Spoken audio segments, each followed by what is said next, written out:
So, hello guys, ayan, kung nakikita nyo dyan sa aking video, nandito kami sa aming office warehouse, yay, ng Nami Rose Shoes. Ayan, tinutur kami ni Ma'am Nami, ayan, grabe guys, ang ganda-ganda ng aming warehouse, ayan. So, ito is yung aming, pantry, ayan, kung may pupunta na mga seller or mga riders na pwedeng mag-snack-snack, parang ganon. Tapos, ayan, dito naman yung sa labas. Papasok to ng, yung parang office ata, parang ganon. So, dyan i-display siguro yung mga products. So, ayan, 'di ba? Ang ganda.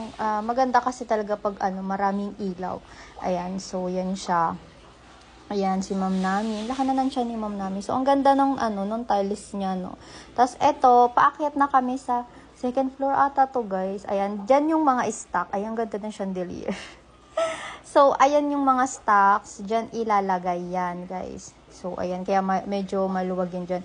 So, lalagyan pa ata ng blinds yan. So, yung isang distri, ayan, inatak niya si Ma'am Nami para mag-picture-picture kami. So, andito na kami sa labas ulit. Ayan, 'di ba? Nakakahilo tong vlog ko. Bahala na kayo guys diyan kung intindi. Tas ito na yung Sakura tree ni Ma'am Nami.